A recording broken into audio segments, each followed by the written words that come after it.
ಪತ್ರಕರ್ತರ ಸಂಘಟನೆ ನಮಗೊಂದು ಕುಟುಂಬವಿದ್ದಂತೆ ಡಾಕ್ಟರ್ ಎಸ್ ಪಾಟೀಲ್. ಅನ್ಯಾಯ ಮತ್ತು ಭ್ರಷ್ಟಾಚಾರದ ವಿರುದ್ಧ ಧ್ವನಿ ಎತ್ತುವುದೇ ಪತ್ರಕರ್ತನ ನಿಜವಾದ ಶಕ್ತಿ. ಯಾರ ಬೆದರಿಕೆಗೂ ಬಗ್ಗದಿರಿ, ಧ್ವನಿ ಸಂಘಟನೆ ಸದಾ ನಿಮ್ಮ ಬೆನ್ನಿಗಿದೆ. ಗದಗ ಜಿಲ್ಲೆಯಲ್ಲಿ ಅಂದಪ್ಪ ಮಾದರವರ ನಾಯಕತ್ವದಲ್ಲಿ ಸಂಘಟನೆ ಇನ್ನಷ್ಟು ಬಲಗೊಳ್ಳಲಿ. ರೋಣ ಪ್ರವಾಸಿ ಮಂದಿರದಲ್ಲಿ ನಡೆದ ಕರ್ನಾಟಕ ಕಾರ್ಯನಿರತ ಪತ್ರಕರ್ತರ ಧ್ವನಿ ಸಂಘಟನೆಯ ನೂತನ ಪದಾಧಿಕಾರಿಗಳ ಉದ್ಘಾಟನಾ ಸಮಾರಂಭದಲ್ಲಿ ಭಾಗವಹಿಸಿ ಮಾತನಾಡಿದ ಸಂಘಟನೆಯ ರಾಜ್ಯ ಉಪಾಧ್ಯಕ್ಷರು ಹಾಗೂ ಹಿರಿಯ ಪತ್ರಕರ್ತರಾದ ಡಾಕ್ಟರ್ ಎಸ್ ಪಾಟೀಲ್ ಅವರು, ಪತ್ರಕರ್ತರ ಹಕ್ಕುಗಳು, ಸಾಮಾಜಿಕ ಜವಾಬ್ದಾರಿ ಹಾಗೂ ಸಂಘಟನಾತ್ಮಕ ಶಕ್ತಿಯ ಕುರಿತು ಅತ್ಯಂತ ಪ್ರಭಾವಶಾಲಿಯಾಗಿ ಮಾತನಾಡಿದರು. ಪತ್ರಕರ್ತರು ಸತ್ಯಕ್ಕೆ ಹಿಡಿದ ಕನ್ನಡಿಯಾಗಬೇಕು. ಯಾವುದೇ ಬೆದರಿಕೆಗೂ ಬಗ್ಗದೆ ನಿಷ್ಪಕ್ಷಪಾತವಾಗಿ ವರದಿಗಾರಿಕೆ ಮಾಡಬೇಕು ಅಂತ ಕರೆ ನೀಡಿದ ಡಾಕ್ಟರ್ ಎಸ್ ಪಾಟೀಲ್ ಅವರ ಭಾಷಣದ ಪ್ರಮುಖ ಅಂಶಗಳು ಈ ವರದಿಯಲ್ಲಿದೆ. ಕಾರ್ಯಕ್ರಮವನ್ನು ಉದ್ದೇಶಿಸಿ ಮಾತನಾಡಿದ ಡಾಕ್ಟರ್ ಎಸ್ ಪಾಟೀಲ್ ಅವರು, ಮಾಧ್ಯಮ ಕ್ಷೇತ್ರದ ಸವಾಲುಗಳು ಹಾಗೂ ಪತ್ರಕರ್ತರ ಕರ್ತವ್ಯಗಳನ್ನು ಮಾರ್ಮಿಕವಾಗಿ ವಿವರಿಸಿದರು. ಪತ್ರಿಕೋದ್ಯಮ ಎನ್ನುವುದು ಕೇವಲ ವೃತ್ತಿಯಲ್ಲ, ಅದು ಸಮಾಜದ ಕಟ್ಟಕಡೆಯ ವ್ಯಕ್ತಿಗೆ ನ್ಯಾಯ ಒದಗಿಸುವ ಪವಿತ್ರವಾದ ಸೇವೆ. ಗ್ರಾಮೀಣ ಮತ್ತು ತಾಲೂಕು ಮಟ್ಟದ ಪತ್ರಕರ್ತರು ಅಧಿಕಾರಿಗಳ ಅಥವಾ ದುಷ್ಟ ಶಕ್ತಿಗಳ ಬೆದರಿಕೆಗೆ ಹೆದರಬೇಕಾದ ಅಗತ್ಯ ಇಲ್ಲ. ಸಂಘಟನೆಯ ಪ್ರತಿಯೊಬ್ಬ ಪತ್ರಕರ್ತನ ಬೆನ್ನೆಲುಬಾಗಿ ನಮ್ಮ ಸಂಘಟನೆ ನಿಲ್ಲುತ್ತದೆ ಅಂತ ಅಭಯವನ್ನು ನೀಡಿದರು. ಅಲ್ಲದೆ ಗದಗ ಜಿಲ್ಲಾಧ್ಯಕ್ಷರಾಗಿ ಆಯ್ಕೆಯಾದ ಅಂದಪ್ಪ ಮಾದರವರು ಹಾಗೂ ನೂತನ ಪದಾಧಿಕಾರಿಗಳಿಗೆ ಶುಭವನ್ನು ಹಾರೈಸಿದ ಅವರು, ಸಂಘಟನೆಯನ್ನ ಜಿಲ್ಲೆಯಾದ್ಯಂತ ಇನ್ನಷ್ಟು ಗಟ್ಟಿಯಾಗಿ ಸಂಘಟಿಸುವಂತೆ ಸಲಹೆಯನ್ನ ನೀಡಿದರು. ಸತ್ಯದ ಪರವಾಗಿ ಗಟ್ಟಿಯಾಗಿ ನಿಲ್ಲುವ ಹಾಗೂ ಪತ್ರಕರ್ತರ ಹಿತರಕ್ಷಣೆಗೆ ಶ್ರಮಿಸುವ ಕರ್ನಾಟಕ ಕಾರ್ಯನಿರತ ಪತ್ರಕರ್ತರ ಧ್ವನಿ ಸಂಘಟನೆಯ ಈ ಕಾರ್ಯಕ್ರಮವು ಸ್ಥಳೀಯ ಮಾಧ್ಯಮ ವಲಯದಲ್ಲಿ ಹೊಸ ಭರವಸೆಯನ್ನ ಮೂಡಿಸಿದೆ. ರಾಷ್ಟ್ರಕ್ರಾಂತಿ ನ್ಯೂಸ್, ರೋಣ.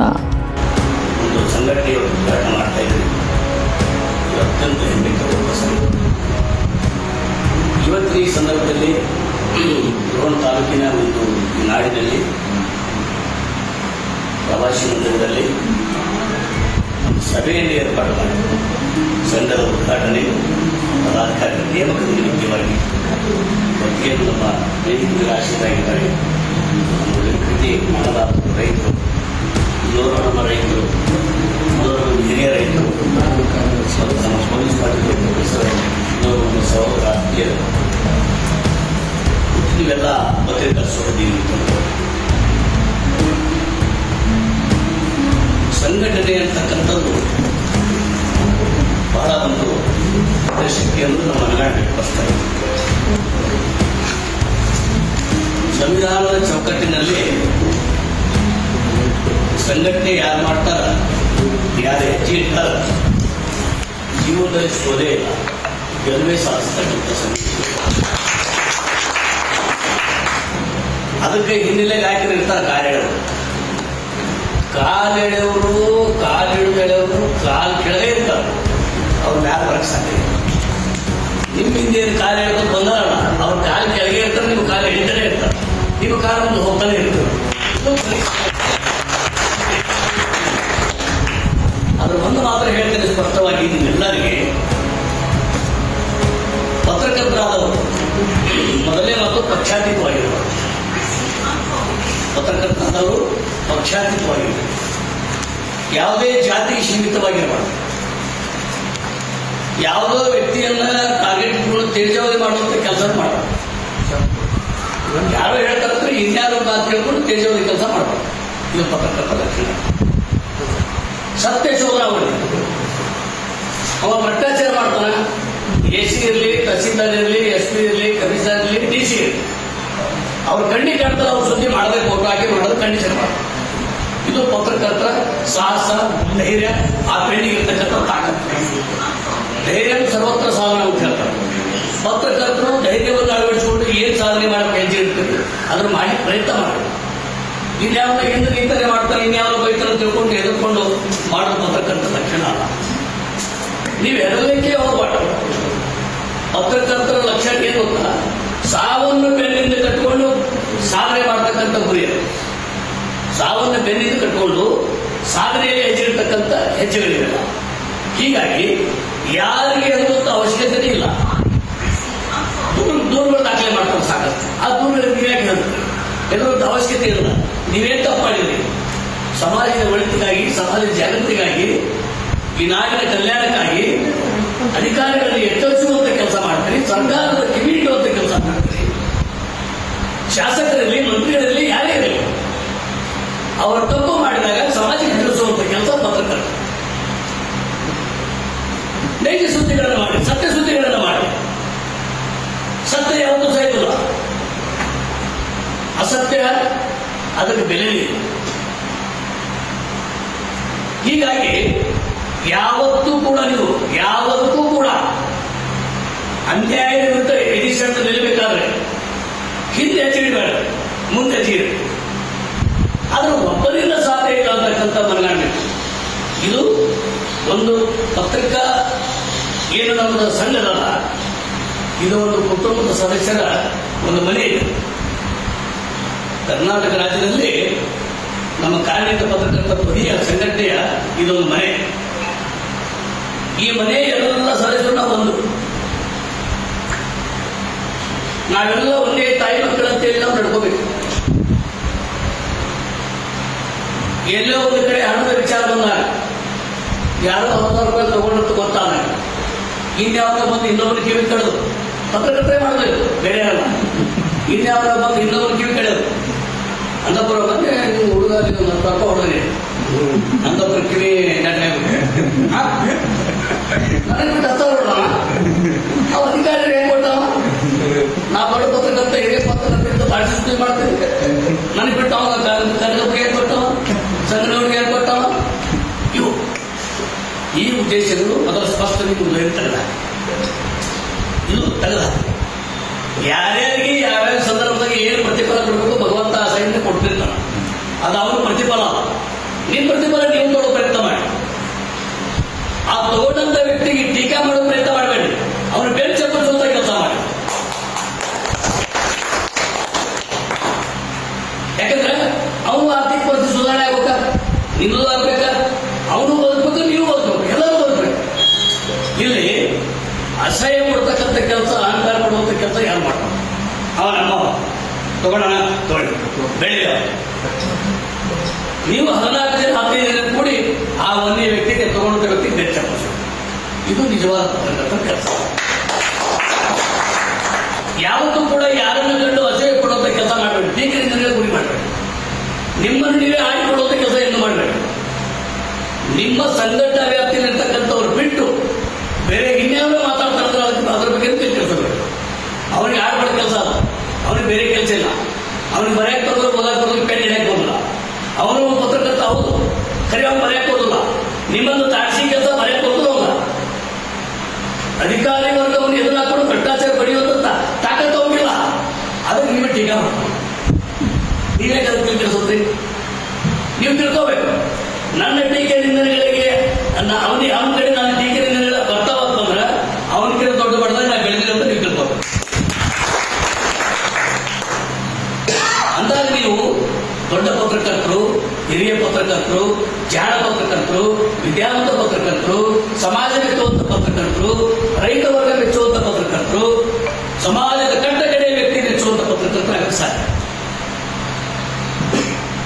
ಹೀಗಾಗಿ ಇವತ್ತು ನಮ್ಮ ರೈತರು ಹೇಳಿದರು, ಬಹಳ ಅತ್ಯಂತ ಖುಷಿ ತರುವಂತ ವಿಚಾರ, ಸ್ಥಳೀಯ ವಿಚಾರ.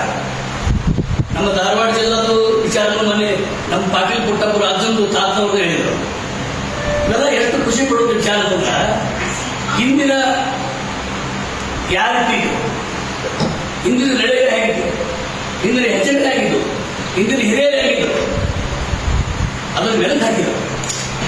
ಉದಾಹರಣೆ ಯಾಕೆ ಕೊಡ್ತಾರಪ್ಪ ಅಂತಂದ್ರೆ, ಅನುಭವದ ಮೇಲೆ ಯಾಕೆ ಬರ್ತಾವ ಪ್ರಯಾಣ ಅಂದ್ರೆ, ನೀವು ಪತ್ರಕರ್ತರಿದ್ದೀರಿ, ಸಣ್ಣವರಿದ್ದೀರಿ, ಬೆಳೀತಾ ಇದ್ದೀರಿ. ಇಂಥ ಪತ್ರಕರ್ತರಾಗ್ರಿ, ಅವರು ಪತ್ರಕರ್ತರೇ ಇದ್ರು. ನಾಡಿನ ಧೀಮಂತ ನಾಯಕರು, ಈ ನಾಡನ್ನು ಆಳ್ತಕ್ಕಂಥ ದೊಡ್ಡ ದೊಡ್ಡ ರಾಜ್ಯವನ್ನು ಆಳ್ತಕ್ಕಂಥ ದೊಡ್ಡ ದೊಡ್ಡ MLAಗಳು, ಮಂತ್ರಿಗಳು, ತಂತ್ರಿಗಳು, ಅವೆಲ್ಲರೂ ಬಂದು ಸಹಿತ ಪಾಟೀಲ್ ಪುಟ್ಟಪ್ಪರು ಕೇಳ್ತಾರೆ. ಭಾರತ ಸರ್ಕಾರದ ಕೇಂದ್ರ ಮಂತ್ರಿಗಳು ಬಂದರೂ ಸಹಿತ ಪಾಟೀಲ್ ಪುಟ್ಟಪ್ಪರು ಮನೆಗೆ ಹೋಗ್ಬಿಡ್ತಾರೆ. ಕರ್ನಾಟಕ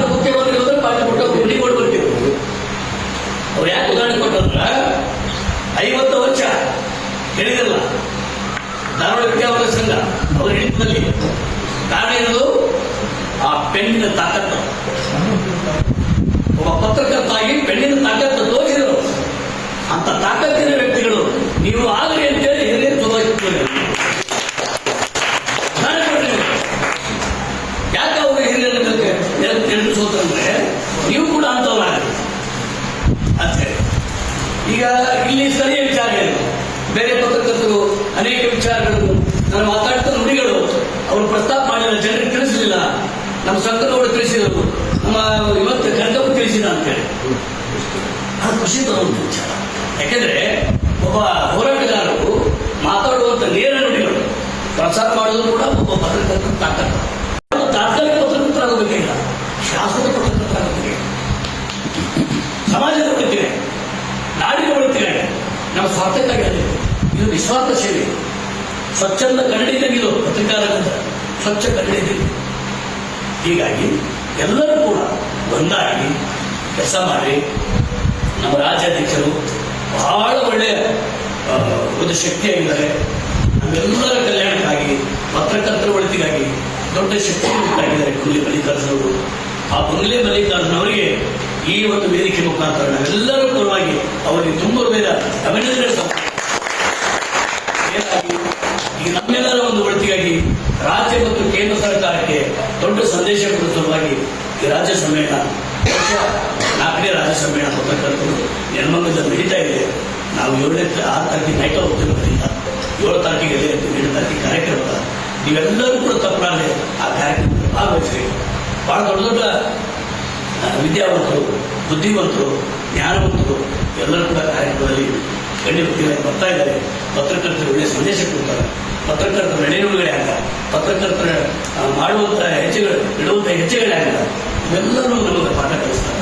ಬರೀ ಕಾನೂನಿನ ವಿಚಾರಗಳು ನಮಗೆ ತಿಳಿಯಪಡಿಸ್ತಾರೆ. ನಾವು ಯಾವ ರೀತಿ ಇಲ್ಲಿ ಸಮಾಜ ಸೇವೆ ಮಾಡಬೇಕು, ಪತ್ರಿಕಾ ರಂಗದಲ್ಲಿ ಯಾವ ಹೆಜ್ಜೆ ಇಡಬೇಕು, ಏನು ಬರೀಬೇಕು, ಏನು ಬರೀಬಾರ್ದು, ಯಾವ ರೀತಿ ಮಾತಾಡಬೇಕು, ಯಾವ ರೀತಿ ಮಾತಾಡಬಾರ್ದು, ಎಲ್ಲರೂ ಪರಿಪಾಠ ಕಲಿಸ್ತಾರೆ. ಅಂತ ವೇದಿಕೆ ರಾಡಿ ಅಷ್ಟೇ ಅಲ್ಲ, ಕರ್ನಾಟಕದಲ್ಲಿ ಈ ಬಹುಶಃ ಸರ್ಕಾರದ ವಿರುದ್ಧ, ರಾಜ್ಯ ಸರ್ಕಾರದ ವಿರುದ್ಧ, ಕೇಂದ್ರ ಸರ್ಕಾರದ ವಿರುದ್ಧ ಬಹುಶಃ ಇನ್ನು 2-3 ದಿನದಲ್ಲಿ ಅವರಿಗೆ ಸರ್ಕಾರಕ್ಕೆ ನೋಟಿಸ್ ಹೋಗ್ತದೆ. ನಮ್ಮ ಸಂಘಟನೆಯಿಂದ ಬಹಳ ದೊಡ್ಡ ಪ್ರಮಾಣದಲ್ಲಿ ನಾವು ಸುಪ್ರೀಂ ಕೋರ್ಟ್ ಮತ್ತು ಹೈಕೋರ್ಟ್ ಕೇಸ್ ಹಾಕಿದ್ವಿ ಸರ್ಕಾರದ ವಿರುದ್ಧ. ಎದುರು ಸಲುವಾಗಿ ಪತ್ರಕರ್ತರ ಬೇಡಿಕೆ ನಮಗೆ ರಕ್ಷಣಾ ಕಾಯ್ದೆ ಒಂದು ಮತ್ತು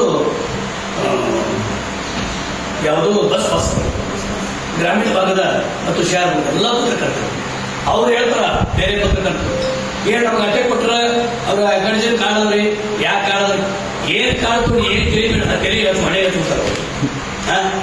ಮೊದಲ ಬುದ್ಧಿಮಟ್ಟ ಸರಿ ಇಲ್ಲ ಅವ್ರಿಗೆ ಯಾರಿಗೂ ಬುದ್ಧಿ ಸರಿ ಇಲ್ಲ.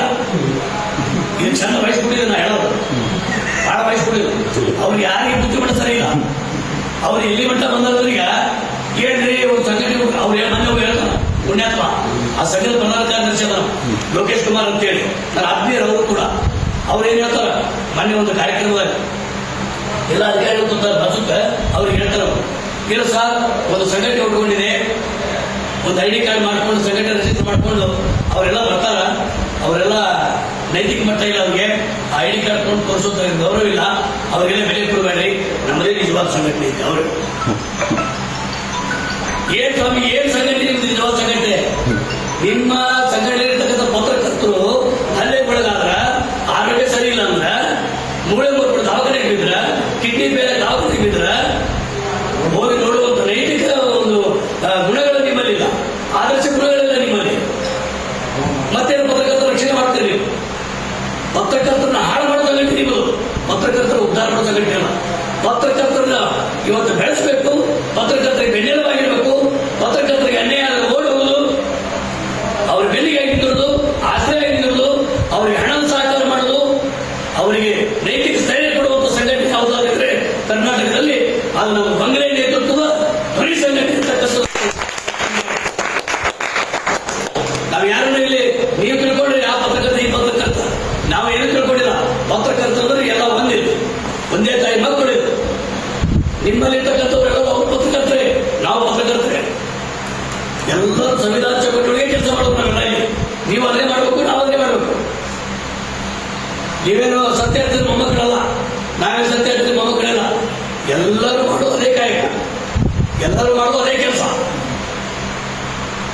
ಹೀಗಾಗಿ ನೀವು ಎಷ್ಟು ಗೌರವ ಕೊಡ್ತಿಲ್ಲ ನಮಗೆ, ನಮ್ಮ ಸಂಘಟನೆಗೆ, ನಮಗಂತಲ್ಲ ನಮ್ಮ ಸಂಘಟನೆಗೆ, ನಾವು ಅಷ್ಟೇ ನಿಮ್ಮ ಸಂಘಟನೆ ಗೌರವ.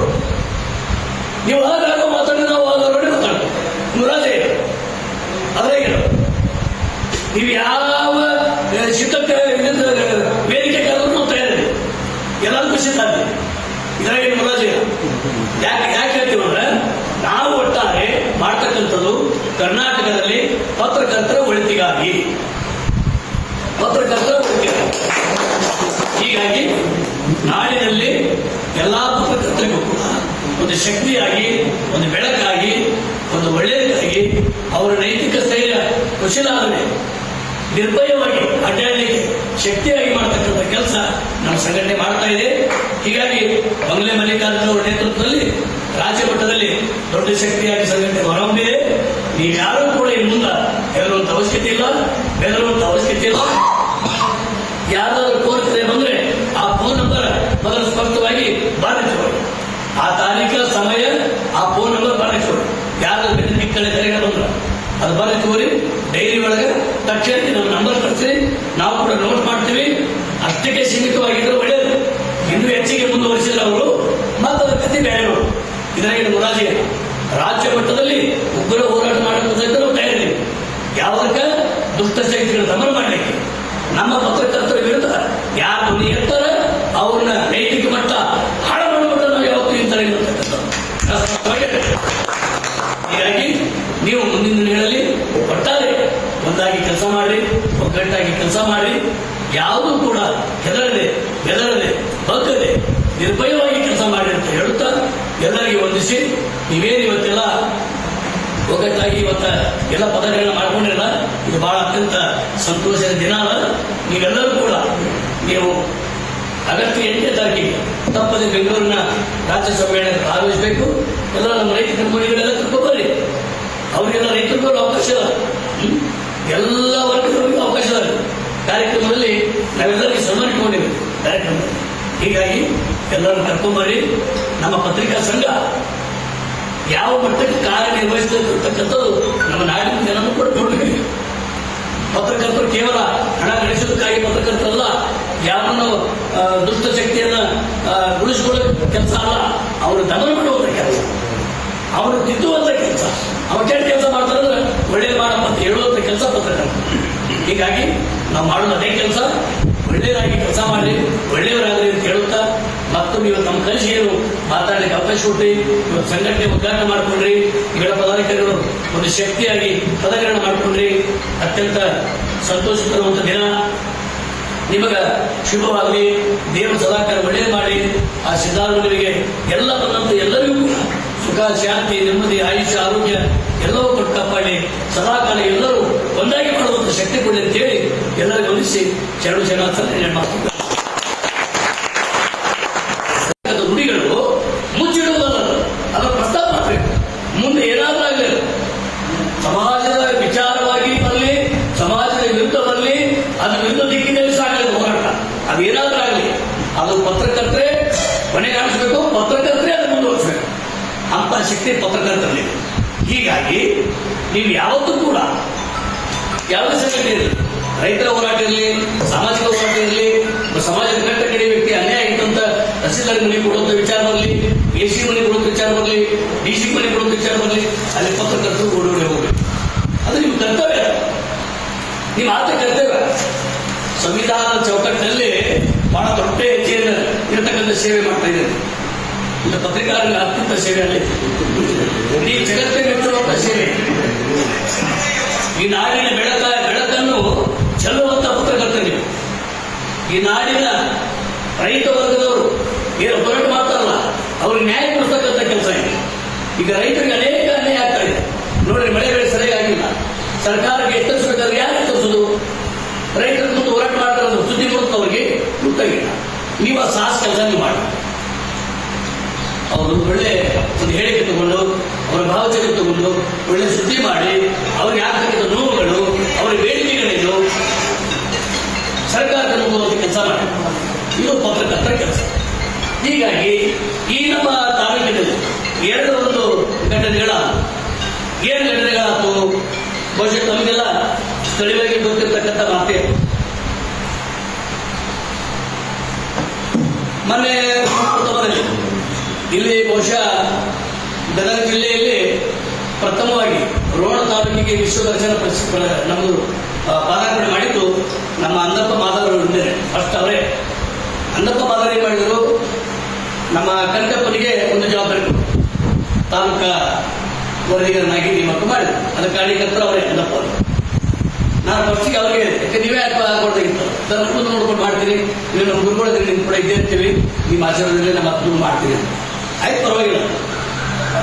ಮುಂದೆ ಇದಾದಾಗ ಒಳ್ಳೆ ಒಳ್ಳೆ ಸುದ್ದಿಗಳು, ನಮ್ಮ ಕನಕಪ್ಪ ಒಳ್ಳೆ ಸುದ್ದಿ ಮಾಡಿದ, ಒಳ್ಳೆ ಸುದ್ದಿ ಮಾಡಿ ಅವ್ರ ಮೇಲೆ ಒಂದು ದುಡ್ಡು ಹಾಕಿಸ್ಕೊಂಡಿದ್ದಾನ. ಅದೇನೇ ಬಿಡುವಂತ ವಿಚಾರ, ಅದೇ ನಮಗೇನು ಹೆದರಿಕಿಲ್ಲ, ಏನಿಲ್ಲ. ತಹಸೀಲ್ದಾರ್ ಆಪನವ್ರು ಕೇಸ್ ಹಾಕಿದ್ರೆ ನಾವೇನು ಇರಂಗಿಲ್ಲ, ಎಲ್ಲೇ ಇರಂಗಿಲ್ಲ.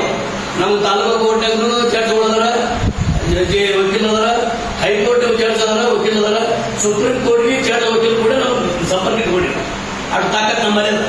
ವಿಶ್ವದರ್ಶನ ವಿಶ್ವವ್ಯಾಪಿಗಳು ಕೆಲಸ ಮಾಡ್ತಾ ಇದ್ದೀವಿ, ನಮಗೆ ಯಾರು ಹೆದರ್ತಿಲ್ಲ. ಈಗಾಗಲೇ ನಮ್ಮ ಮ್ಯಾಗ 8 ಕೇಸ್ ಅಂದ್ರೆ ಒಂದು ಗೊತ್ತು, 16 ಕೇಸು ನಮ್ಮ ಮ್ಯಾಗ ಆಲ್ರೆಡಿ ಬರೀ 6 ವರ್ಷ, ಇನ್ನೂ 16 ಬಿದ್ದು ನಾವೀಗ ತರಗಿಲ್ಲ. ಆ 16 ಕೇಸಿನೊಳಗ 8 ಮಂದಿ ರಾಜಿ ಓಡಾಡಕತ್ತಾರ. ಮೊನ್ನೆ ಮತ್ತೆ 4 ಜನ ಕೂಡ್ಕೊಂಡು 12 ಮಂದಿ ರಾಜಿ ಓಡಾಡಿರ್ತಾರೆ. ರಾಜಿ ಆಗ ನಮ್ ಕೂಡ ಯಾಕೆ ರಾಜಿ ಆಗ್ತಾರ ಅವರು? ನಾವೇನು ಕೇಸ್ ಹಾಕಂತೇಳಿ, ಈಗ ಕೇಸ್ ಹಾಕೋರು ನೀವೇ ಅಲ್ಲ, ನೀವೇ ಕೇಸ್ ಹಾಕಿ ನೀವೇ ರಾಜಿ ಬರ್ತಾ ಇದ್ರಿ. ನೀವು ರಾಜಿ ಆಗೋದಿಲ್ಲ, ಮಾನವರಿಲ್ಲ ಅಂತ ಕೇಳಿದ್ರು. ಇದೇ ಭಾಷೆ ಕೇಳುವುದಿಲ್ಲ, ಭಾಷೆ ಯಾವನಾರ ಅಧಿಕಾರಿ ಕೇಳುವುದಿಲ್ಲ ಭಾಷೆ. ಯಾಕಂದ್ರೆ ಅವ್ರು ನಾವು ತಿಂದರೆ ನಾವು ತಿಂದರು. ಸಮಾಜದ ಋಣವನ್ನು ತೀರಿಸಿ ನಾವು ನಿಂತೀವಿ. ಪತ್ರಕರ್ತ ಸಮಾಜದ ಜಾಗೃತಿಗೆ ಕೆಲಸ ಮಾಡ್ತಾ ಇದ್ವಿ. ಸರ್ಕಾರ ಸಂಪತ್ತು ಒಳ್ಳೆ ನೀನು ಅದು ತಪ್ಪು ಅಂತ ಸುದ್ದಿ ಮಾಡಿರೋ, ನೀನನ್ನು ಭಯ ಪಡಿಸಕ್ಕೆ ನಮಗೆ ಕೋರ್ಟ್ ನೋಟಿಸ್ ಕಳಿಸ್ತೀರಿ, ನಮ್ಮ ವಕೀಲ ಮುಖಾಂತರ. ನೀ ಬರೀ ನೋಟಿಸ್ ಕಳಿಸಿ ನಮಗೆ, ನೀನು ನಾವು ನಿನಗೆ ನೋಟಿಸ್ ಅಲ್ಲ ಕೋರ್ಟ್ಗೆ ಆಗ್ಬಿಟ್ಟು ಭಯ ಪಡಿಸಕ ನೀವೇನ್ ಮಾಡಿದ್ರಿ, ಒಂದು ನೋಟಿಸ್ ಕಳಿಸಿದ್ರಿ. ಆ ನೋಟಿಸ್ಗೆ ನಾವು ಎಚ್ಚೆತ್ಕೊಂಡಿವಿ. ನಮಗೇನು ಹಿಂಸಲಿಲ್ಲ. ನಮ್ಮ ವಕೀಲರ ಮುಖಾಂತರ ಅವ್ರು ಬರೀ ನೋಟಿಸ್ ಕಳಿಸಿದ್ರು, ನಾವು ಡೈರೆಕ್ಟ್ ನ್ಯಾಯದ ಮುಖಾಂತರ ನೋಟಿಸ್ ಕಳಿಸಿದ್ರು. ನ್ಯಾಯದ ಮುಖಾಂತರ ಈ ಅಡ್ಡಾಡ್ತಾ ಇದ್ದಾರೆ ಕಚೇರಿಗೆ, ನ್ಯಾಯಾಲಯಕ್ಕ. ಅವ್ರಿಗೆ ಎಲ್ಲಿವರೆಗೆ ಪರಿಸ್ಥಿತಿ ಬಂದು ಅಂದ್ರೆ ನಾಳೆ ನಮ್ಮ ನೌಕರಿ ಪರಿಸ್ಥಿತಿ ಏನಾಗಬಹುದು ಅಂತೇಳಿ ಭಯ ಹೊತ್ತಿದೆ. ಈಗಾಗಲೇ 8 ಜನರಿಗೆ ನಮ್ಮ ಸಂವಿಧಾನದ ಚೌಕಟ್ಟಲ್ಲಿ ಇರ್ತಕ್ಕಂಥ ನ್ಯಾಯಾಧೀಶರು ಆ ಸರ್ಕಾರಿ ನೌಕರಿಗೆ ಚಡ್ಡಿ ಬೀಸಿದ್ದಾರೆ. ನಮ್ಮ ದಾಖಲೆಗಳು ಏನಪ್ಪ ಇಷ್ಟೆಲ್ಲ ತಪ್ಪು ಮಾಡಿಕೊಂಡು ನೀವೆಲ್ಲ ಎದುರಿಸೋದಂತ ಮಾಡಿ ಈ ಪತ್ರಕರ್ತರಿಗೆ ಎದುರಿಸಿದಲ್ಲ ನಿಮ್ಗೆ ನಾಶ ಆಗುದ ಅಂತ ಕೇಳಿದ್ದಾರೆ. ಇನ್ನೇನು ಬೇಕು ನಮಗೆ? ಹೆಮ್ಮೆ ಪಡುವಂತ ವಿಚಾರ. ಅದಕ್ಕಾಗಿ ಅವರು ರಾಜಿ ಓಡಾಡ್ತಾ ಇದ್ದಾರೆ, ನಾವು ರಾಜ್ಯ ಆಗ್ತಾ ಇದ್ದೀವಿ. ಬಹುಶಃ ಮುಂದಿನ ದಿನಗಳಲ್ಲಿ ಪತ್ರಕರ್ತರಂದ್ರೆ ಒಂದು ಶಕ್ತಿ ಆಗಬೇಕು. ನಮ್ಮ ಉದ್ದೇಶ ಇದೆ, ಕರ್ನಾಟಕ ರಾಜ್ಯದಲ್ಲಿ ನಮ್ಮ ಕಾನಿಪ ಧ್ವನಿ ಸಂಘಟನೆ ಏನಿದೆಯಲ್ಲ, ಕಾರ್ಯನಿರತ ಪತ್ರಕರ್ತರ ಧ್ವನಿ ಸಂಘಟನೆ, ನಮ್ಮ ರಾಜ್ಯಾಧ್ಯಕ್ಷರಾಗಿರುವ ಬಂಗ್ಲೆ ಮಲ್ಲಿಕಾರ್ಜುನ ಅವರು ಎಂತ ಶಿವಸತ್ವವಾಗಿ ಕೆಲಸ ಮಾಡ್ತಾ ಇದ್ದಾರೆ ಅಂತಂದ್ರೆ ಬಹುಶಃ ಇದು ಯಾರು ಊಹಿಸಕ್ಕಾಗುದಿಲ್ಲ. ನಾವು ಕಣ್ಣಾರೆ ಕಂಡಿವಿ, ಯಾರು ಇನ್ನೂ ಕಣ್ಣಾರೆ ಕಂಡಿಲ್ಲ. ಈ ನೋಡಿ, ಕಾರ್ಯನಿರತ ಪತ್ರಕರ್ತರ ಸಂಘದ ಒಬ್ಬ ವ್ಯಕ್ತಿ ವಿಜಯನಗರ ಜಿಲ್ಲಾಧ್ಯಕ್ಷ, ಆ ಸಂಘದಲ್ಲಿರ್ತಕ್ಕಂಥ ವಿಜಯನಗರ ಜಿಲ್ಲಾಧ್ಯಕ್ಷ, ಅವರಿಗೆ ಆರೋಗ್ಯ ಸರಿ ಇಲ್ಲ, ಕಿಡ್ನಿ ಫೇಲ್ ಆಗಿದೆ, ಲಿವರ್ ಕೂಡ ಪ್ರಾಬ್ಲಮ್ ಆಗಿದೆ. ಸುಮಾರು 3 ತಿಂಗಳ ಆಸ್ಪತ್ರೆಯಿಂದ ನಾವು ಬೆಂಗಳೂರಲ್ಲಿ ಮೊನ್ನೆ ಭೇಟಿಯಾಗಿ ನಮ್ಮ ಅಧ್ಯಕ್ಷರು 50,000 ರೂಪಾಯಿ ದೇಣಿಗೆ ಕೊಡಬಹುದಾಗಿದೆ. ಈಗ ಮತ್ತೆ ರೀಸೆಂಟ್ಲಿ ಮತ್ತೆ ಅವರು ಇಲ್ಲೇ ನಮ್ಮ ಕೊಪ್ಪಳದಾಗ ಬಂದು ಆಸ್ಪತ್ರೆ, ಜಿಲ್ಲಾಸ್ಪತ್ರೆಗೆ ಈಗ ಅಡ್ಮಿಟ್ ಆದ ಸದ್ಯ ಆ ವ್ಯಕ್ತಿ ಮೊನ್ನೆ ಹೋಗಿ ಡೈರೆಕ್ಟ್ ಭೇಟಿ ಮತ್ತೆ 10,000 ರೂಪಾಯಿ ಕ್ಯಾಶ್ ಕೊಟ್ಟು ಬಂದಿದ್ದಾರೆ ನಮ್ಮ ಅಧ್ಯಕ್ಷರು. ಹೀಗಾಗಿ ಮೊನ್ನೆ ಎಲ್ಲಿ ನಮ್ಮ ಬಿಜಾಪುರದಲ್ಲಿ ಬೇರೆ ಬೇರೆ ಪೇಪರ್, ದೊಡ್ಡ ಪ್ರತಿಷ್ಠಿತ ಪೇಪರ್ಗಳ ವಿಜಯವಾಣಿ ಇರ್ಬೋದು, ಕನ್ನಡಪ್ರಭ ಇರ್ಬೋದು, ಇನ್ನೊಂದಿರ್ಬೋದು, ಅದು ನ್ಯಾಷನಲ್ ಟಿವಿ ಚಾನಲ್ ಇರ್ಬೋದು, ಟೋಟಲ್ 4-5 ಜನರ ಮೇಲೆ FIR ಆಗಿದೆ. ದೊಡ್ಡ ಸಮಸ್ಯೆ ಆಗಿದೆ. ಅಲ್ಲಿ ಹೋಗಿ ಅವರಿಗೆ ಜಾಮೀನು ಕೊಡಿಸಿ ಅದನ್ನು ಸುದ್ದಿ ಮಾಡಿದ್ರು. ದಾವಣಗೆರೆಯಲ್ಲಿ ಕೂಡ ಅವ್ರ ದಿನಪತ್ರಕ್ಕೆ ವರದಿಗಾರ, ಅವರಿಗೆ ಸಮಸ್ಯೆ ಆಗಿತ್ತು. ಅವ ಆ ಸಂಘದಾಗಿದ್ದ. ನಮ್ಮ ನೋಡಿ ಆ ಸಂಘ ಈ ಸಂಘ ಮುಖ್ಯ ಅಲ್ಲ ನಮಗ. ಇದು ಪತ್ರಕರ್ತರನ್ನ ಕಲ್ತಕ್ಕಂಥದ್ದು ಒಂದೇ ಜೀವಾಳ, ಒಂದೇ ಶಬ್ದ. ನಾವು ಯಾರಿಗೆ ಟೀಕೆ ಮಾಡೋ ಅವಶ್ಯಕತೆ ಇಲ್ಲ. ಪತ್ರಕರ್ತ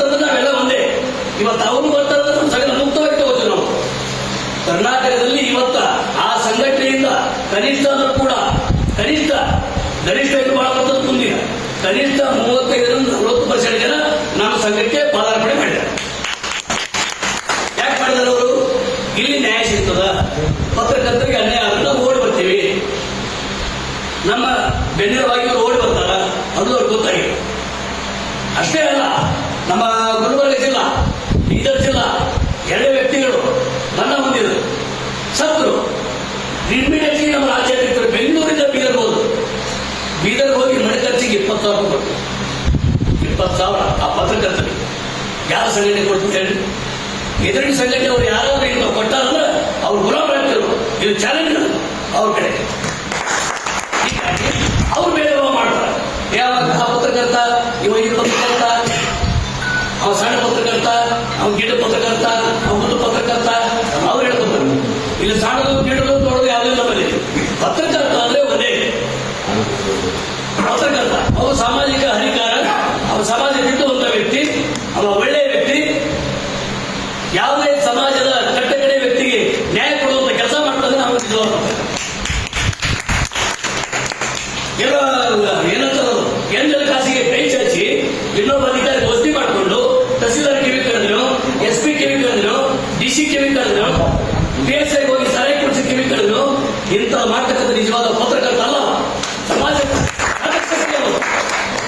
ಸಮಾಜದ ವಿರುದ್ಧವಾಗಿ ವಿರುದ್ಧ ದಿಕ್ಕಿನಲ್ಲಿ ಹೋಗ್ತಕ್ಕಂಥ ಆ ಪತ್ರಕರ್ತ ಅವರ ಪತ್ರಕರ್ತ ಅಲ್ಲವು. ನಿಜವಾಗಿ ಎಲ್ಲ ವರ್ಗವನ್ನು ಪ್ರೀತಿಸ್ತಕ್ಕಂಥ ಕೆಲಸ ಮಾಡ್ತಾರೆ. ಎಲ್ಲ ವರ್ಗ ಇಲ್ಲಿ ಯಾರು ದೊಡ್ಡವರು ಸಣ್ಣವರು ಯಾರು ಇಲ್ಲ. ಈಗ ನಾವು ರಾಜ್ಯ ಉಪಾಧ್ಯಕ್ಷ ಹುದ್ದೆಯನ್ನು ಆಧಾರಗೊಂಡವರು ನಾವು ಪತ್ರಕರ್ತ ಅವ್ರನ್ನ ನಮ್ಮೆಲ್ಲ ಸಹೋದರರಲ್ಲಿ ಪತ್ರಕರ್ತ ಹೌದಲ್ವಾ? ಈಗ ನೀವು ಯಾರಿಗೆ ಒಂದು ಹುದ್ದೆ ಕೊಟ್ಟಿಲ್ಲ ಅಂತೇಳಿ ನೀವು ಮನಸ್ತಾಪ ಮಾಡ್ಕೊಳ್ಳೋದು ಸರಿಯಲ್ಲ. ಇವತ್ತು ಅವ್ರಿಗೆ ಸಿಕ್ಕದ, ನಾಳೆ ಅದು ಜವಾಬ್ದಾರಿ ನಿಮಗೆ ಸಿಗ್ಬೋದು, ಮತ್ತು ಮುಂದೆ ಒಂದು ಅವ್ರಿಗೆ ಜವಾಬ್ದಾರಿ ಸಿಗ್ಬೋದು. ಜವಾಬ್ದಾರಿ ಎಲ್ಲರೂ ಹುಡ್ಕೊಳ್ಬಾರ್ದು.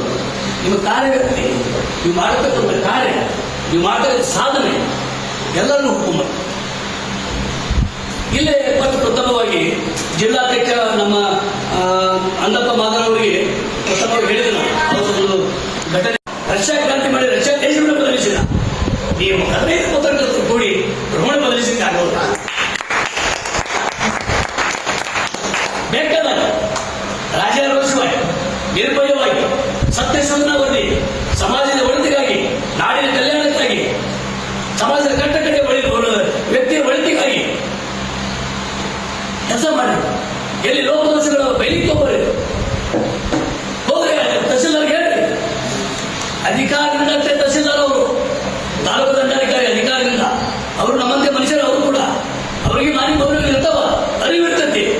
ಆದರೂ ಕೆಲ ಏನಿರ್ತದ, ಅಧಿಕಾರ ಅಂತ ಬಂದಾಗ ಅವ್ರಿಗಿಂತ ಮೇಲ್ವಾದ ಅಧಿಕಾರಿಗಳು ಅಥವಾ ನಮ್ಮನ್ನ ಆಳುವಂತ ರಾಜಕಾರಣಿಗಳು ಅವ್ರ ಕಿವಿ ಇಡ್ತಾರೆ. ಅವ್ರದ್ದು ತಪ್ಪಲ್ಲ, ಅವ್ರ ಕಿವಿ ಇಡ್ತಾರೆ. ನಾನು ಈ ರಾಜಕಾರಣಿ ಮಾತು ಕೇಳಿದ್ರೆ ಈ ಕುರ್ಚಿಂದ ಏನು ಹೋಗೋದು ಹೆದರಿಕೆ ಇರ್ತದೆ. ಅದಕ್ಕೆ ತಾತ್ಕಾಲಿಕವಾಗಿ ಕೆಲಸ ಮಾಡ್ತಿರ್ತಾರೆ ಅಷ್ಟೇ. ಅದ್ರ ಬಿಟ್ಟು ಹೊರಗೆ ಬರ್ರಿ. ನೀವು ಎಲ್ಲೋ ರೆಸ್ಟೋರೆಂಟ್ಗೆ ಎಲ್ಲೇ ಕಂಡಾಗ ಸರ್ ನಮಸ್ಕಾರ, ಬರೀಪ್ಪ ಮನೆ ಇರೋ ತಪ್ಪು ಮಾಡಿದಪ್ಪ, ಎಲ್ಲ ತಿಳ್ಕೊಬೇಡ್ರಪ್ಪ. ಏನ್ ಬರ್ತೀವಿ, ಒತ್ತಡ ಆಗಿರ್ತದೆ. ಆ ಕಡೆ ಶಾಸಕರ ಒತ್ತಡ, ಮಂತ್ರಿ ಒತ್ತಡ, ಕಂತ್ರಿಗಳ ಒತ್ತಡ, ಕಂತ್ರಿಗಳು ಮಂತ್ರಿಗಳೆಲ್ಲ ಕೂಡಿ ಶಿವ ಹೇಳ್ತಾರಪ್ಪ. ಏನ್ ಮಾಡ್ತೀವಿ, ಅವ್ರು ಹೇಳ್ಕೊಂಡು ಕಷ್ಟ. ಅದಕ್ಕೆ ಅವ್ರು ನಮ್ಮವರೇ, ಅವ್ರೇನು ಬೇರೆ ಅಲ್ಲ. ಅಧಿಕಾರಿ ವರ್ಗದವರು ಅವ್ರು ನಮ್ಮವರೇ. ಖರೆ ಅವರು ಯಾರು ನಮ್ಮ ಶತ್ರುಗಳಲ್ಲ, ನಮ್ಮ ವೈರಿಗಳಲ್ಲ. ಅವ್ರಿಗೆ ಗೊತ್ತದ ನಮ್ಮ ಯಾರು ಶತ್ರುಗಳಲ್ಲ ಅಂತೇಳಿ. ನಾವು ಬೆನ್ನು ಹಿಡಿದು ಕಲಿತೀವಲ್ಲ, ಅವಾಗಷ್ಟ ಅವ್ರಿಗೆ ಕುತ್ತಿಗೆ ಬಂದ್ಬಿಡ್ತದೆ. ಹೌದಪ್ಪ, ನಮ್ಮ ತಹಸೀಲ್ದಾರ್ ಕಚೇರಿ ಆಡಳಿತ ಸ್ವಚ್ಛವನ್ನು ಮಾಡ್ರಿ, ಸ್ವಚ್ಛ ಆಡಳಿತ ಕೊಡ್ರಿ. ಭ್ರಷ್ಟಾಚಾರ ಭಾಳ ನಡೆದದ, ಏಜೆಂಟ್ ನಾವು ಹೆಚ್ಚಾಗ್ಯದ, ವೃದ್ಧಾಪ್ಯ ವೇತನ ವಯಸ್ಸಿದವ್ರಿಗೆ ಮಾಡ್ತಾರ, ರೊಕ್ಕ ತಗೊಂಡು ಮಾಡ್ತಾರ, 5,000 ತಗೊಂಡು ಮಾಡ್ತಾರ, ಇದೆಲ್ಲ ಬರೆಯಕತ್ತಾರ. ನಾಳೆ ನಾವು ತೋಡದಿಲ್ಲ ಗೊತ್ತಾದ್ರೆ ವಜ್ಜೆ ಆದೈತನು, ತ್ರಾಸ ಆದೈತನು ಅಂತಕ್ಕಂಥ ಭಯ. ನೀವೇನು ತಪ್ಪು, ಪತ್ರಕರ್ತರಿಗೆ ತಪ್ಪು ಮಾಡಿಲ್ಲ. ಅವ್ರು ತಗೊಂಡಾರ, ಕಂಡಲ್ಲ, ಇಂಥ ಅನ್ಯಾಯ ಮಾಡೋದ ಜನ ನಿಮಗೆ ಹೇಳ್ಯಾರ. ಅದನ್ನ ಇಟ್ಕೊಂಡು ಎವಿಡೆನ್ಸ್ ಇಟ್ಕೊಂಡ್ರಿ, ಸುದ್ದಿ ಮಾಡಿದ್ರಿ. ನಿಮ್ಗೆ ಯಾಕಂದ್ರೆ ಭಯ ಆಗ್ಲಿಲ್ಲ. ಕೇಸ್ ಇನ್ನು 4 ಕೇಸ್ ಆಗ್ತಿ. ತಹಸೀಲ್ದಾರ್ ಪಾರ್ಟಿ ಮಾಡೋರು, AC ಪಾರ್ಟಿ ಮಾಡೋರು, ಎಲ್ಲರಿಗೆ ಪಾರ್ಟಿ ಮಾಡೋದು ಕೋರ್ಟ್ಗೆ ನ್ಯಾಯಾಲಯದ ಪ್ರವೇಶ. ಸಂವಿಧಾನದ 4ನೇ ಅಭಿಯೋಜನೆ ಪತ್ರಿಕಾ ರಂಗ ಸಂವಿಧಾನದ ಚೌಕಟ್ಟಿನಲ್ಲಿ ಕೆಲಸ ಮಾಡಿ ನ್ಯಾಯಾಲಯದ ಮೇಲೆ ಭರವಸೆ ಇಡಿ, ನ್ಯಾಯಾಧೀಶರ ಮೇಲೆ ಭರವಸೆ ಇಡಿ, ನಮ್ಮ ದೇಶವನ್ನು ರಕ್ಷಣೆ ಮಾಡತಕ್ಕಂಥ ಎಲ್ಲ ತಲೆಬಗೆ ಮೇಲೆ ಭರವಸೆ ಇಡಿ. ತಲೆಬಗೆ ಗೊತ್ತಲ್ಲ, ಸೆಕ್ಷನ್ಗಳು, ಎಲ್ಲಾ ಸೆಕ್ಷನ್ಗಳು ಎಲ್ಲಾ ಕಾಲದಲ್ಲಿ ನಮ್ಮನ್ನು ಕಾಪಾಡ್ತಾರೆ. ಹೀಗಾಗಿ ನೀವು ಯಾರು ಕೂಡ ಎಂದಿಗೂ ಕೂಡ ವಿಚಲಿತಾಗಬೇಕು. ಏನಪ್ಪ ನಾಳೆ ಸುದ್ದಿ ಗಂಟಲು ಸುದ್ದಿ ಬರೋಣ, ನಾಳೆ ಕಾರ್ಪೊರೇಟರ್ ಫೋನ್ ಮಾಡ್ತಾನೆ, ಆ ವೈಟ್ ಫೋನ್ ಮಾಡ್ತಾನೆ, ಅವನಿಂದ 4 ಜನ ಇವಾಗ ಹಿಂಗೆ ಇಟ್ಕೊಂಡು ಅಡ್ಡ ಬಡ್ಡದ ಅಡಿ ಬಿಟ್ಕೊಂಡು ಎತ್ತರ ಪತ್ರ ಕುದುರೆ ಬಿಟ್ಕೊಂಡು 90 ಹೊಡೆದು ನಾಯಿ ಕುಂಡಿ ಅಡ್ಡಾಡ್ತು ಮುಂಡಗಳು ಇರ್ತಾರೆ ಅವನಿಂದ. ಅಂಥವ್ರು ಸಾಕಿರ್ತಾರೆ ಎಲ್ಲರೂ. ಯಾಕೆ ಸಾಕಿರ್ತಾರಂದ್ರ ನಮ್ಮಂತ ಪತ್ರಕರ್ತರಿಗೆ ಧಮಕಿ ಕೂಡ ಅಂಥವ್ರಿಗೆ ಬೇಡ. ಇಲ್ಲಿಂದ ಏನೋ ಬಹುಶಃ ಇದು ಬಹಳ ನಾರ್ಮಲ್ ಇದು ನನ್ನ ತಿಳಿದ ಮಟ್ಟಿಗೆ. ನಮ್ಮ ಹುಬ್ಬಳ್ಳಿ ಧಾರವಾಡದ ಕೇಳಿಬಿಟ್ಟಿದ್ರೆ ಭಯ ಹೋಗ್ತದೆ.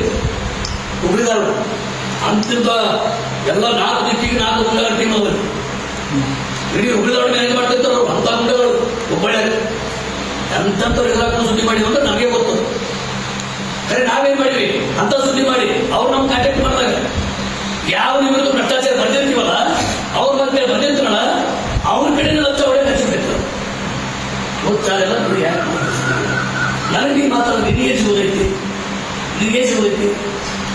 ಇಷ್ಟು ಹೋಟೆಲ್ ಹುಡಿ ಮಾಡಿಲ್ಲ, ಅವ್ನ ಕಡೆ ಹೋಗು ಹಚ್ಚಿ ಅಕ್ಕಿ ಬೈ ಬಂದಿದ್ರೆ 5,000 ಹೊಡೆದಂತೆ ಬಂದಿತ್ತು, ನರಮಾಗಿದ್ರೆ ಪೂರ ಇಟ್ಟು ಹೇಳಿ ಹೋಗಿ ನಿಮ್ಮ ಮುಂದೆ 2 ಲಕ್ಷ 3 ಲಕ್ಷ ಕೊಡ್ತಾನ ರಾಜರತ್ನ.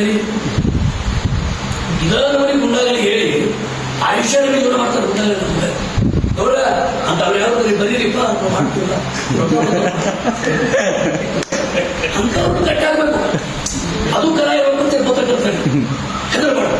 ಅವ್ರಿಗೆ ಕ್ಯಾಶ್ ಕೊಡ್ಬೋದು, ಬಾಪಾಯಿ ಒಳ್ಳೆ ಕೆಲಸ ಮಾಡ್ತೀವಿ, ಇವಾಗ ಹಿಂಗಾಗಿ ಪತ್ರಕ ರೊಕ್ಕ ಬರಬೇಕಲ್ಲ, ನೀ ಮಾಡೋದಕ್ಕಿದೆಯಲ್ಲ ರೊಕ್ಕ ಸಲ ಇವಾಗ ಹಿಂಗಾಗ್ತದೆ, ಗಂಡ ಎದುರಿಸೋದು, ಕಳ್ಳ ಮಾಡ್ಕೊಂಡು ಎಲ್ಲ ಹೇಳ್ತೀನಿ ರೊಕ್ಕ ಸಲ.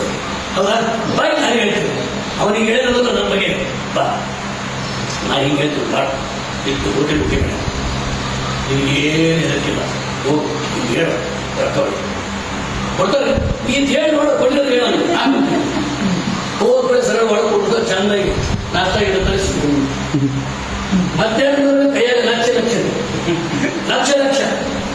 ಅವ್ರಿಗೆ 5 ಲಕ್ಷ ಗುಂಡ ಕೊಟ್ಟರೆ ಆಗಿ ಗುಂಡ ಹೋಗಿ ನನಗೆ 2 ಲಕ್ಷ ತಂದು ಕೊಡ್ತಾನೆ. ಇದು ನೀವು ರೊಕ್ಕದ ಬೆಲೆ ಹತ್ತಬೇಡ್ರಿ, ಒಟ್ಟ ರೊಕ್ಕದ ಬೆಲೆ ಹತ್ತಬೇಡ್ರಿ, ಹಣದ ಬೆಲೆ ಹತ್ತು ಪತ್ರಕರ್ತಲ್ಲ. ನೀವೇನೋ ಒಂದು ಕಾರ್ಯಕ್ರಮ ಮಾಡ್ತಿರೋದ್ರೆ ನೈತಿಕವಾಗಿ ಹೋಗಿ ಭೇಟಿಯಾಗಿ ಧೈರ್ಯದಿಂದ ಕೇಳಿ, ಅದು ಬೇರೆ. ಸಾಮಾಜಿಕ ಕೆಲಸ ಮಾಡ್ತಿರ್ತೀರ ಕೇಳಿ, ಅದು ಬೇರೆ. ಆದ್ರೆ ಸುದ್ದಿ ಮಾಡ್ತೀನಿ ಸಾಗರ ಇದು ಸುದ್ದಿ ಬಂದತ್ರಿ, ಕಲ್ಲಾಪುರ ಕೊಟ್ಟನ ಫೈನ ಮಲ್ಲಾಪುರ ಸುದ್ದಿ ಮಾಡ್ತೀನಿ, ಯಾವತ್ತೂ ಮಾಡಿ ಬಂದವ ಸುದ್ದಿ ಮಾಡಿ, ಅವ್ನು ಫೋಟೋ ಹಾಕಿ ಸುದ್ದಿ ಮಾಡಿ, ಸುದ್ದಿ ಮಾಡಿ ಸುದ್ದಿ ಆಗಿ ಆ ಸುದ್ದಿ ಏನ್ ಮಾಡುತ್ತ ನಿಮ್ರು ಹುಡುಕೊಂಡು ತಾನೇ ನಿಮ್ರು ಹುಡ್ಕೊಂಡು ತಾನೇ ಬರ್ತದ. ಏನ್ ಬರ್ತದ ಗೊತ್ತಲ್ಲ ನಿಮ್ಗೆ, ತಾನೇ ಬರ್ತದ. ಹೀಗಾಗಿ ನೀವು ಗುಣವಂತರ ನಂತರ ಧನವಂತರ. ಗುಣವಂತರು ಬುದ್ಧಿವಂತರಾದರೆ ಧನವಂತರು ತಾನೇ. ಎಲ್ಲವನ್ನು ಬಿಟ್ಟು ಬುದ್ಧಿಗೇಡಿ ಟೈಪ್ ವರ್ತಿಸೋದು, ಅವನ ಬಗ್ಗೆ ಟೀಕಾ ಮಾಡೋದು, ಅವನು ನಮ್ಮ ಪತ್ರಕರ್ತ ಸರಿಲಿ ಬಿಡೋ, ಅವ್ನು ಸಣ್ಣ ನೋಡಿ ಏನೋ ಮಾತಾಡ್ತಾನೆ, ಅವ್ನು ಕಲ್ಲಪ್ಪ ಏನೋ ಮಾತಾಡ್ತಾನೆ, ಅವ್ರು ರುದ್ರಪ್ಪ ಏನೋ ಮಾತಾಡ್ತಾನೆ, ರಮೇಶ್ ಏನೋ ಮಾತಾಡ್ತಾನೆ, ಅಂದಪ್ಪ ಏನೋ ಮಾತಾಡ್ತಾನೆ. ಈಗ ಯಾರು ಕೂಡ ಮನಸ್ತಾಪ ಇರಬೇಕು. ಸ್ಪಷ್ಟ ಮೊದಲು ನಿಮ್ಮಲ್ಲಿ ಒಗ್ಗಟ್ಟನ್ನೇ ಕೈಕೊಂಡು ನೀವು ಒಂದಾಗಿದ್ರೆ ನಿಮ್ಮ ಶಕ್ತಿಯನ್ನು ಯಾರು ಅಳಿಗಾಡಕ್ಕೆ ಸಾಧ್ಯ ಇಲ್ಲ. ನಿಮ್ಮ ಶಕ್ತಿ ಒಗ್ಗಟ್ಟಾಗಿದೆ. ಇವತ್ತು ನೀವು 15 ಜನ ಅದ್ರಿ ತಾಲೂಕಲ್ಲಿ, ಎಷ್ಟು ತಾಲೂಕು ಬಾಕಿ ಅದು ನಿಮಗೆ ಈಗ? ಇನ್ನೂ 4 ತಾಲೂಕು ಬಾಕಿ ಅದು. ಪದಾರ್ಥ ನೇಮಕ ಮಾಡೋದು ಒಂದೊಂದು ತಾಲೂಕಿಗೆ 8, 10, 5 ಮಂದಿ ಇದ್ರೆ 7 ತಾಲೂಕು. ಒಂದು ತಾಲೂಕಿಗೆ 7 ಮಂದಿ ಹೇಳಿದ್ರೆ 7 35 ಮಂದಿ ಒಂದು ಶಕ್ತಿ ಆಗಲ್ಲ. ಏಕಕಾಲಕ್ಕೆ ಆ ತಾಲೂಕಿನಿಗೆ ಅನ್ಯಾಯ 35 ಕೊಡಿ, ಈ ತಾಲೂಕಿನಿಗೆ ಅನ್ಯಾಯ 35 ಕೊಡಿ. ಅಷ್ಟೇ ಅಲ್ಲ, ನಮ್ಮ ರಾಜ್ಯ ಕಮಿಟಿ ಕರೆ ಕೊಡ್ರಿ, ನಾವು ಬರ್ತೀವಿ. ನಾವು ಬಂದ್ರೆ ಏಕಕಾಲಕ್ಕೆ 8 ಮಂದಿ ಬರ್ತೀವಿ. ಎಲ್ಲ ಸಣ್ಣಮಟ್ಟ ಕಟ್ಕೊಂಡು 100 ದಿನ ಬರ್ತೀವಿ. ನೀವೆಲ್ಲ ಸೇರ್ಕೊಂಡು 200 ಮಂದಿ ಆಗ ಎಂತ ಶಕ್ತಿ ಆಗ ಬಿಡಿರಿ. ಧಿಕ್ಕಾರ ಬಸ್ ಸ್ಟ್ಯಾಂಡ್ನಿಂದ AC ಕಚೇರಿ ಬಿಡೋದಕ್ಕೆ ಕರ್ಕೊಂಡ್ರಿ ನಿಮ್ಗೆ ಯಾವ ಹೇಳ್ತಾರೆ ಅದೇ ಪೊಲೀಸರು ಮುಂದೆ ಚಟುವಟಿಕೆ ಕೊಡ್ತಾರೆ. ಈಗ ಈ ತಕ್ಕಂತೈತೆ ಮೊದಲು ಒಬ್ಬನೇ ಕಂಡು ಅವನಿಗೆ ಜೈಲಿಗೆ ಹಾಕಿದ್ರೆ ಎಲ್ಲಿ ನೋಡೋ ನಾ ಜೈಲಿಗೆ ಹಾಕಿದ್ರೆ 20 ಮಂದಿ ಆದ್ಬಿಡಿ, ಇನ್ನೊಬ್ಬ ಜೈಲಿಗೆ ಹಾಕಿದ್ರೆ 200 ಮಂದಿ ಆದ್ಬಿಡಿ, ಇನ್ನೊಬ್ಬ ಹಾಕಿದ್ರೆ 400 ಮಂದಿ ಆದ್ರೆ ಗೊತ್ತಿಲ್ಲ. ಈ ಭಯ ನಾವ್ಯಾರು ಪೊಲೀಸರು ವಿರೋಧಿಗಳಲ್ಲ, ಅವ್ರು ನಮ್ಮ ರಕ್ಷಣೆ ತೋರಿಸಿದ್ರು. ಪೊಲೀಸರು ನಮ್ಮ ರಕ್ಷಣೆ ಮಾಡೋರು ಹೌದಾ, ನಮ್ಮ ನಾಡು ಕೈ ಅವ್ರಿಗೆ ನಾವು ಗೌರವ ಕೊಡ್ಬೇಕಲ್ಲ, ಮತ್ತು ಅವ್ರು ನಮ್ಗೆ ಗೌರವ ಕೊಟ್ಟರು ನಾವು ಅವ್ರಿಗೆ ಗೌರವ ಕೊಡ್ತಿಲ್ಲ. ಈಗ ಅವ್ರು ಏನಾರ ಅದಕ್ಕೆ ಕೆಲಸ ಮಾಡೋದು ಬರಿತೀವಿಲ್ಲ, ಬೆಳಿತೀವಿ ನಾವು. 8 ಮಂದಿ ಪೊಲೀಸ್ ಅಧಿಕಾರಿಗಳು ಬರಲಿಲ್ಲ, ನಮ್ಮ ಪೇಪರ್ ಎಂತೆಂಥವ್ರು ಬರಲಿಲ್ಲ. ನಾವು ಯಾಕೆ ಬರಿತೀವಿಲ್ಲ? ಸತ್ಯವನ್ನೇ ಬರಿತೀವಿ. ಡಂಬಾಚಾರ ಸುದ್ದಿ ಮಾಡಬೇಡ್ದು, ಡಂಬಾಚಾರ ಸುದ್ದಿ ಮಾಡೋದು ಸತ್ಯ ಸುದ್ದಿ ಮಾಡಿದ್ರು. ಒಬ್ಬ IAS ಅಧಿಕಾರಿಗ, ಒಬ್ಬ KS ಅಧಿಕಾರಿಗ, ಒಬ್ಬ IPS ಅಧಿಕಾರಿಗ ಆ ಸುದ್ದಿ ನೋಡೋದಕ್ಕೆ ಗೊತ್ತಾಗ್ತದೆ ಎಷ್ಟರ ಮಟ್ಟಿಗೆ ನಿರಾಮಣಿ ಎನ್ನುವ ಪತ್ರಕರ್ತ ಅಲ್ಲಿ ಅಳಗುತ್ತಾರ ನೋಡ್ಕೊಂಡ್ಬಿಡ್ತಾರೆ. ಎಷ್ಟ ನಿರಾಮಣಿ ಎಷ್ಟ ನಮ್ಮನೆ ಪಾಯಿಂಟಿಗೆ ಕೊಡೋದಂದ್ರೆ ಎದುರು ಹಾಕೊಂಡ್ರೆ ನಮ್ಮನ್ನು ಮತ್ತು ಪೂರೈ ಬೈಲಿಗೆ ಹೇಳ್ತೀನಿ ಅನ್ನೋದು